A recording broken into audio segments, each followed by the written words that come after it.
I was thinking today, I had the fortune to spend some time without my phone, and it was probably the best I felt in a long time.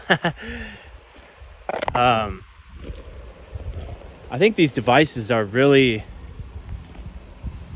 empowering. They can be, but at the end of the day, it's just a tool, right? It's like a hammer. You could build your house with it, or you could break a window. It's like fire. You can cook your food with it, or you could burn your house down. It's like this phone, you know? You could use it to create a business or spread positivity, or you could use it to bully and use it to waste all your time on. And I was just thinking, man, it's our perception of things in life really dictates our experience so much. Sometimes we don't even recognize that we have control or we have the ability to change the way we look at things, right? And that's a reason why I'm so weary of pop culture and mass culture media, is because it's basically taking away it's telling you how things are. It's telling you how to see things. It's taking away your kind of ability to perceive for yourself and replacing it with a pre-created perception for you. Like, this is how things are, Don't bother questioning it. And in a way, if you think about it, that's kind of how our education system works as well. Is, at least from my experience being in the public education, is they kind of teach you to just accept and regurgitate what you're told, right? They don't teach you to be critical or challenge authority. It's more, just trust us. We'll tell you what the truth is. And that's kind of the way society is structured in a way.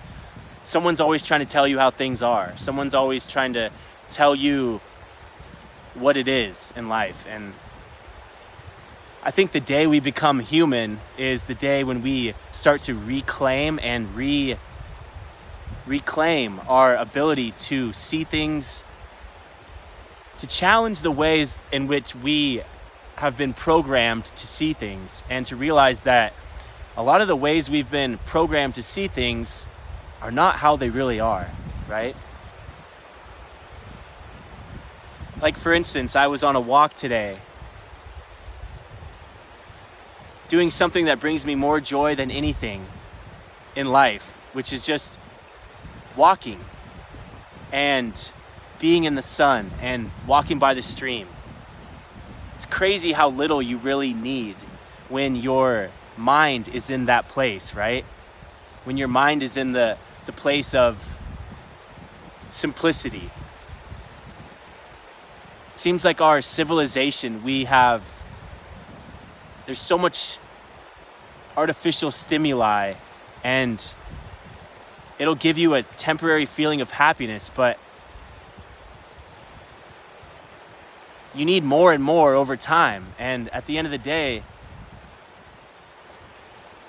it's really not good for you, I think, to get your happiness from all these short-term quick fixes, It'd be better to kind of look inside your own mind and see the reason why you feel like you need all these things to make you happy.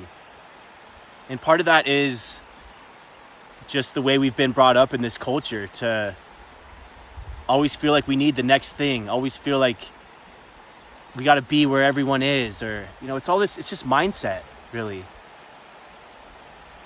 What is preventing you right now from being happy? If not your own mind, right? I mean, yes, I would say it's easier to be happy and blissful in a place like this. But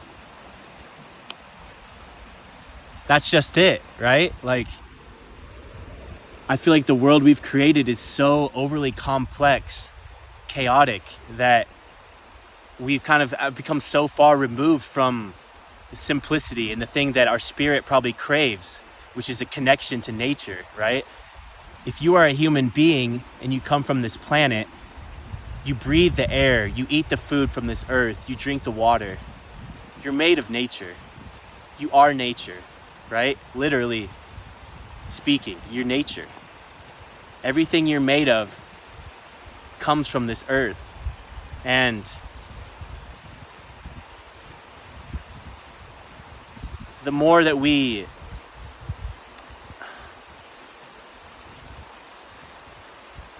get further away from our true nature and nature itself, the more anxiety, depression, the more ways we behave in harmful ways, because we are hurting, because we are removed from the simplicity of life, you know?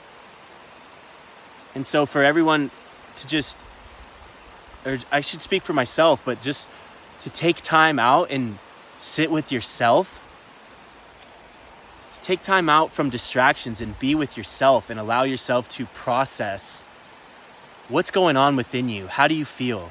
You know, on a day-to-day basis, so many of us are just running around trying to survive because we live in this system where money is time, time is money, and you never have enough of either, right? And it's like,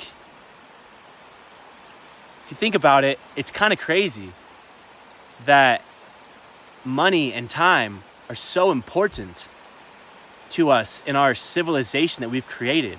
But both of those things are created. Both of money and time are both man-made things. And it seems that they become a prison, and they can become a prison for us. And to just recognize and stand outside of that for a second and be like, I'm giving all of my energy and time, or all of my energy and focus to these things that aren't inherently real in nature, right? And I'm not saying they don't matter and they're not useful, you know? I think money and time are probably essential to have a society in some sense, right? Maybe. But to unplug from it and come back to the timeless moment of nature, to spend 3 hours going for a walk with no phone and not knowing what time it is, it's like, that's a gift that would do us all good, right? To just watch the sun move across the sky, you know, like,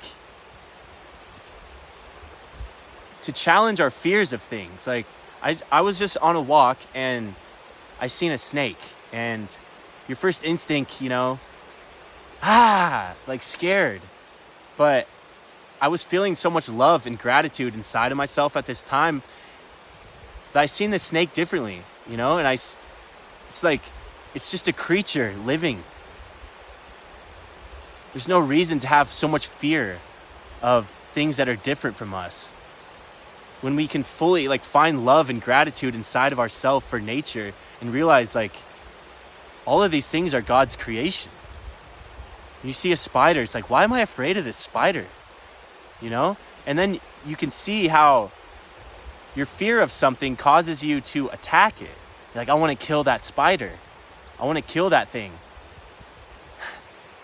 It's just living. Like, these things are just alive, you know? And it sounds so hippy-dippy to some people because you have to feel it, you know? To feel reverence for life itself and gratitude for just existing. And I've been praying a lot lately, and every time I pray, it's different. Every time I pray, I bring up whatever I'm feeling inside and I just offer it up. And a lot of it, I've been focusing on gratitude. And I tell you, like, taking the time to focus on the things that you're grateful for in your life and step back from the momentum of your continuous daily grind and just step out of that once in a while. You know, like, my prayer lately is that I would like to have my life be my prayer. I want the way I spend my time here, the way I spend my moments, to be an example for the world that I would like to live in, right? And I would like my life to be a prayer of thank you for the gift of existing itself.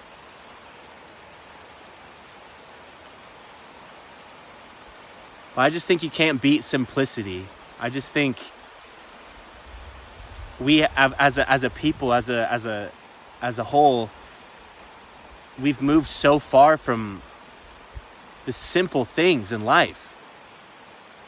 And those are ironically the things that bring the most joy a lot of times.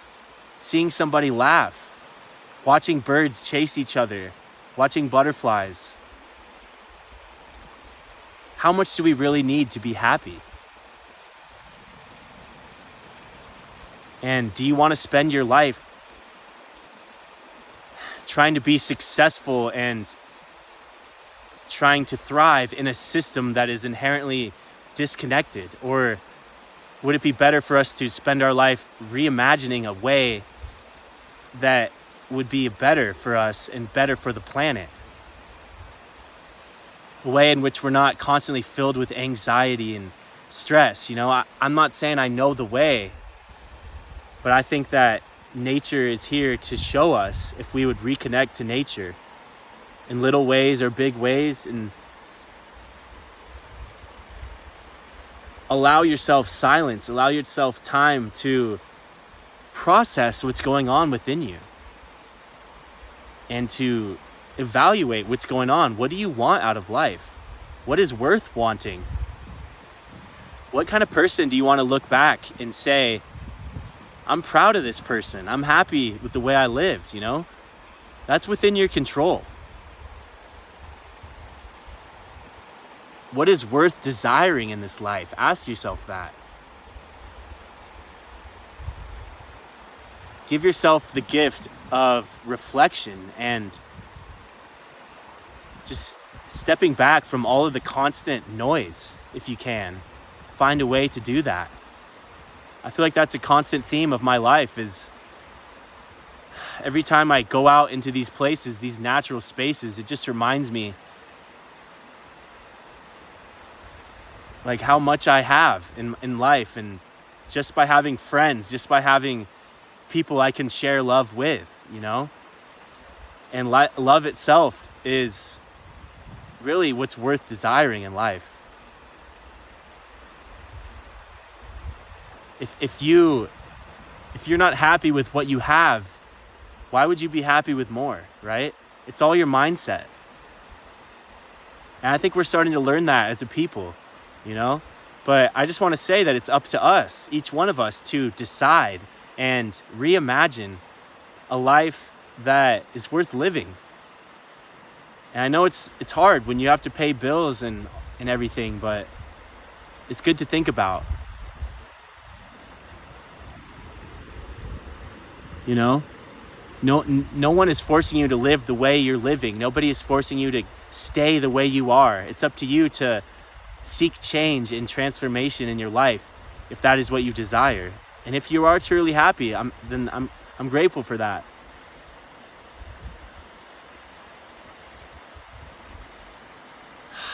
I just hope and pray, and my prayer for humanity is that we can really start to see the gift that life is, and that we are, and each one of us is a gift, and that we can start to revere and respect and appreciate every moment that we're given.